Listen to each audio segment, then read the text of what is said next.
आपके अपने YouTube channel rock study class में दोस्तों आपका स्वागत है। अब दोस्तों आपका नेक्स्ट पेपर कक्षा 12वीं का भूगोल का 20 सितंबर को है। तो हम क्या है भूगोल विषय की तैयारी करने वाले हैं। ओके, तो इस वीडियो में हम क्या है महत्वपूर्ण 2 अंक के प्रश्न देख लेंगे। ओके, तो चलिए वीडियो को स्टार्ट कर लेते हैं।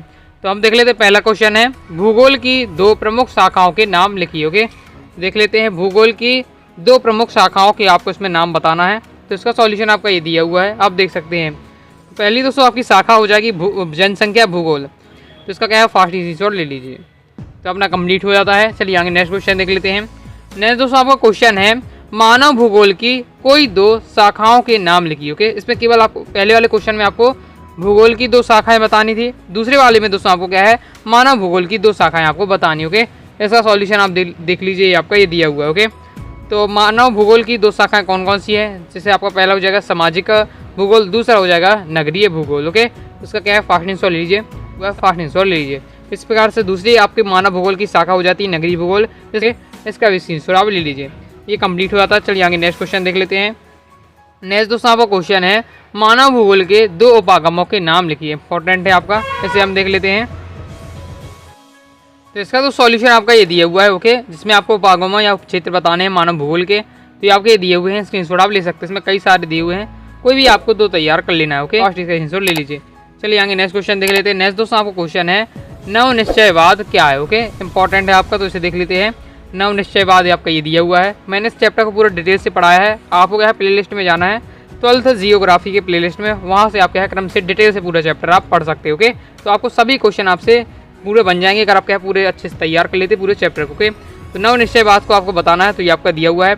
नव निश्चयवाद की विचारधारा निश्चयवाद और क्या है संभववाद के बीच की विचारधारा है। ग्रिफ टेलर ने इस विचारधारा का प्रतिपादन किया था। इस विचारधारा को क्या है रुको और जाओ निश्चयवाद के नाम से भी जाना जाता है। ओके, ये आपके बारे में पूरा दिया हुआ है, फास्ट स्क्रीनशॉट ले लीजिए।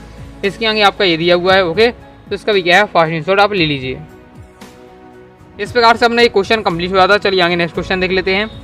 नेक्स्ट दोस्तों आपका क्वेश्चन है जनसंख्या घनत्व किसे कहते हैं। ओके, इसे देख लेते हैं।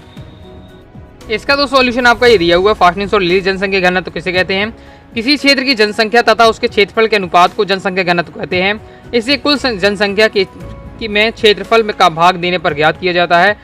इसे समानता प्रति वर्ग किलोमीटर में रहने वाले व्यक्तियों के रूप में दर्शाया जाता है। इसका सूत्र है जनसंख्या घनत्व इक्वल टू आपका हो जाएगा जनसंख्या अपॉन आपका क्षेत्रफल। ओके, स्क्रीनशॉट आप लीजिए, बहुत ज़्यादा इंपॉर्टेंट है आपके 2 नंबर के लिए। ओके, चलिए आगे नेक्स्ट क्वेश्चन देख लेते हैं। नेक्स्ट दोस्तों आपको क्वेश्चन है जनसंख्या की वास्तविक वृद्धि कैसे ज्ञात की जाती है। ओके, तो देख लेते हैं जनसंख्या की वास्तविक वृद्धि कैसे ज्ञात की जाती है। तो इसका सॉल्यूशन आपका ये दिया हुआ है, फास्ट स्क्रीनशॉट ले लीजिए। ओके, फिर लास्ट में इसका फॉर्मूला आपको अच्छे से तैयार करना है। वास्तविक वृद्धि बराबर जन्म माइनस मृत्यु प्लस आप्रवास माइनस उत्प्रवास। ओके, पूरा आपका ये दिया हुआ डिटेल से फास्ट स्क्रीनशॉट ले लीजिए। ओके, तो इस प्रकार से अपना ये कंप्लीट हुआ था। चलिए आगे नेक्स्ट क्वेश्चन देख लेते हैं। नेक्स्ट दोस्तों आपका क्वेश्चन है आप्रवास और उत्प्रवास में कोई 2 अंतर लिखिए। ओके, इसे भी देख लेते हैं। तो इसका तो सॉल्यूशन आपका ये दिया हुआ आप्रवास एवं उत्प्रवास में आपको क्या है कोई आपको 2 अंतर आपको बताना। ओके, 2 या 3 आपको तैयार कर लें। 2 नंबर में 2 क्वेश्चन लिख देना आपको। Okay, 2 point. 3 नंबर में 3 पॉइंट आपको लिख देना। ओके, तो ये आपका दिया है पहले आप्रवास का, फिर इसके बाद दिया हुआ उत्प्रवास का। ओके, तो इसका क्या है फास्ट स्क्रीनशॉट ले लीजिए। आपका दिया है आप्रवास और उत्प्रवास में अंतर, फास्ट स्क्रीनशॉट ले लीजिए। ओके, चलिए आगे नेक्स्ट क्वेश्चन देख लेते हैं। नेक्स्ट दोस्तों आपका क्वेश्चन है मानव विकास सूचकांक से आप क्या समझते हैं। चलिए इसे भी देख लेते हैं। तो इसका तो सॉल्यूशन आपका ये दिया हुआ है, प्रीवियस पेपर में आ चुका है, बहुत ज़्यादा आपका इंपॉर्टेंट है। मानव विकास सूचकांक। ओके, तो मानव विकास के मापन के लिए जिस मापक का उपयोग किया जाता है उसे क्या है मानक सूचांक कहते हैं। ओके, या मानव विकास सूचांक। इसे क्या है दीर्घ जीविका, ज्ञान आधार, उच्च जीवन स्तर। ओके, ये सब क्या है मानव सूचकांक। ओके, फास्ट स्क्रीनशॉट आप ले लीजिए। चलिए आगे नेक्स्ट क्वेश्चन देख लेते हैं। आगे दोस्तों आपका नेक्स्ट क्वेश्चन आ जाता है मानव विकास के उपागम कौन कौन से। ओके, अभी तक दोस्तों आपने क्या वीडियो को लाइक नहीं, वीडियो को लाइक करके चैनल सब्सक्राइब जरूर करिएगा। कोई भी दोस्तों आपको डाउट हो कमेंट बॉक्स में जरूर पूछ लीजिएगा। और टेलीग्राम चैनल को ज्वाइन किया है तो टेलीग्राम चैनल को भी ज्वाइन कर लीजिएगा, डिस्क्रिप्शन में आपको लिंक दी हुई है। ओके, चलिए आगे देख लेते हैं मानव विकास के उपागम कौन कौन से हैं। ओके, ये भी इंपॉर्टेंट है आपका, तो ये आपका ये दिया हुआ है। ओके, स्क्रीनशॉट आप इसका ले लीजिए। मानव विकास के उपागम कौन कौन से, तो पहला आपका आय उपागम, दूसरा है आपका कल्याण उपागम, तीसरा है न्यूनतम उपागम, चौथा है आपका क्षमता उपागम। ओके, फास्ट इसका स्क्रीनशॉट ले लीजिए। चलिए आगे नेक्स्ट क्वेश्चन देख लेते हैं। नेक्स्ट दोस्तों आपका क्वेश्चन है प्राथमिक क्रियाएं किसे कहते हैं, प्राथमिक क्रियाओं के नाम लिखिए। ओके, इसका दोस्तों सॉल्यूशन आपके सामने ये दिया हुआ है, फास्ट स्क्रीनशॉट लीजिए। प्राथमिक क्रिया किसे कहते हैं, प्राथमिक क्रियाओं के नाम लिखिए। प्राथमिक क्रियाएं प्रत्यक्ष रूप से पर्यावरण पर निर्भर करती हैं, क्योंकि ये क्या है, पृथ्वी के संसाधनों के उपयोग के विषय में बताती हैं। प्रमुख प्राथमिक क्रिया है आखेट, भोजन संग्रहण, पशु चारण, मछली पकड़ना, वनों से कटाई करना, कृषि एवं खनन, ये सब है आपके क्या है प्राथमिक क्रियाओं के। पास्ट दोस्तों स्क्रीनशॉट ले लीजिए। चलिए आगे नेक्स्ट क्वेश्चन देख लेते हैं। नेक्स्ट दोस्तों आपका क्वेश्चन है डेयरी कृषि की 2 विशेषताएं लिखिए। ओके, जैसे देख लेते हैं तो ये आपका ये दी हुई है डेयरी कृषि की 2 विशेषताएं। ओके, तो इसका फास्ट स्क्रीनशॉट ले लीजिए। पहला इसमें क्या है, सर्वाधिक उन्नत एवं दक्ष तकनीकी सहायता से दुधारू पशुओं का वाणिज्यिक स्तर पर पालन किया जाता है। दूसरा इसमें मानव श्रम व पूंजी का अधिक आवश्यकता होती है।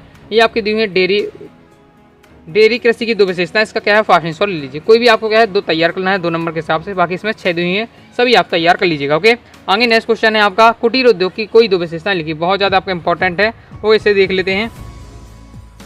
तो ये आपका दिया हुआ कुटीर उद्योग की 2 विशेषताएं। पहला है यह निर्माण की सबसे छोटी इकाई है। दूसरा है इस उद्योग में यह शिल्पकार स्थानीय कच्चे माल का उपयोग करते हैं। ओके, तो ये आपका कंप्लीट हो जाता है। आगे नेक्स्ट क्वेश्चन देख लेते हैं। नेक्स्ट दोस्तों आपको क्वेश्चन है पर्यटन को आकर्षित करने वाले 2 कारक लिखिए। ओके, चलिए इसे भी देख लेते हैं। तो इसका तो सॉल्यूशन आपका ये दिया हुआ है। पर्यटन को अनेक प्राकृतिक एवं मानवकृत भूदृश्य पर्यटकों को क्या आकर्षित करते हैं। जिस पहला हो गया जलवायु। ओके, जहाँ की अच्छी जलवायु होगी वहाँ पर्यटक आते हैं। भूदृश्य ओके, मतलब देखने में जो दृश्य सुंदर लगता है। ओके, जैसे पर्वतीय भूदृश्य, झीलें, सागरीय तट जैसे प्राकृतिक भूदृश्य क्या है पर्यटकों को प्रमुख आकर्षक केंद्र। ओके, फास्ट आंसर ले लीजिए। इसके आगे देख लेते हैं। आगे इसके आगे आपके दिए हैं पॉइंट। तीसरा हो गया इतिहास एवं कला। ओके, चौथा आपका सांस्कृतिक एवं अर्थव्यवस्था। ये सब क्या है पर्यटक को आकर्षित करने के कारक है। ओके, चलिए आगे नेक्स्ट क्वेश्चन देख लेते हैं। नेक्स्ट दोस्तों आपका क्वेश्चन है चतुर्थ क्रियाकलापों की कोई 2 विशेषताएं लिखिए। ओके, चलिए इसे भी देख लेते हैं। तो ये आपकी दी हुई है चतुर्थ क्रियाकलापों की 2 विशेषताएं।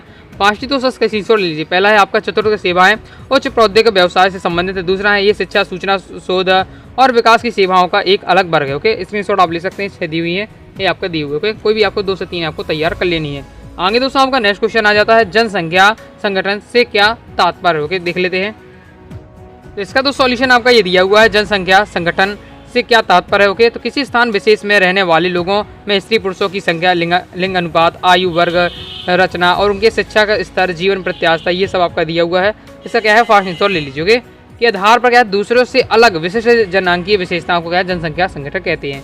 ये आपकी परिभाषा हो जाती है, आपको इतना तैयार कर लेना है। ओके, नेक्स्ट दोस्तों आपका क्वेश्चन है भारत में घटते लिंगानुपात के कोई 2 कारण लिखिए। ओके, तो इसका सॉल्यूशन आपका ये दिया हुआ है। इसका भी क्या है फास्ट आंसर आप ले लीजिए। ओके, ये आपके 2 पॉइंट दिए हुए हैं, 2 कारण, दोनों आपको अच्छे से तैयार कर लेने हैं। ओके, इसके बाद दोस्तों आपका नेक्स्ट क्वेश्चन आ जाता है कि भारत में नगरीकरण के कोई 2 कारण लिखिए। ओके, इसे भी देख लेते हैं। इसका तो सॉल्यूशन आपका ये दिया हुआ भारत में नगरीकरण के कोई 2 कारणों के। तो पहला है आपका उद्योगों की स्थापना, दूसरा है नगरीय उच्च जीवन का आकर्षण, तीसरा है परिवहन साधनों का विकास। ओके, व्यापार, शिक्षा, स्वास्थ्य आदि सेवाएं, ये सब क्या है भारत में नगरीकरण के क्या है कोई 2 कारण। ओके, चलिए आगे नेक्स्ट क्वेश्चन देख लेते हैं। नेक्स्ट और लास्ट दोस्तों आपको क्वेश्चन है 2 नंबर में गुच्छित वस्तुओं के कोई 2 लक्षण लिखिए। तो इसका सॉल्यूशन आपका ये दिया हुआ है। इसका भी क्या है फास्ट आंसर ले लीजिए। इसमें आपको गुच्छित वस्तुओं की आपको क्या है 2 लक्षण आपको बताने हैं। तो ये आपके दिया हुआ पहला है कि ये वस्तुएं घरों के एक सहत या संकुचित रूप में क्या है प्रदर्शित करती हैं। दूसरा है घरों की 2 कतारों में संकरी एवं टेढ़ी कलियां अलग करती हैं। कि इस प्रकार से दिया है आपकी गुच्छित वस्तुओं की विशेषताएं या लक्षण। फास्ट ही 2 से जोड़ ले लीजिए। ओके, इस प्रकार से हमने क्या है महत्वपूर्ण 2 अंकीय प्रश्न कवर कर लिए हैं। नेक्स्ट वीडियो में मैं आपको क्या है 3 अंकीय, महत्वपूर्ण 4 अंकीय, 5 अंकीय प्रश्न कवर कर दूंगा। आई होप दोस्तों आपको वीडियो पसंद आएगी। वीडियो पसंद आए बिल्कुल लाइक करके चैनल सब्सक्राइब जरूर करिएगा। कोई भी दोस्तों आपको डाउट हो कमेंट बॉक्स में आप जरूर पूछ लीजिएगा। और टेलीग्राम चैनल को ज्वाइन किया, टेलीग्राम चैनल को भी ज्वाइन कर लीजिएगा।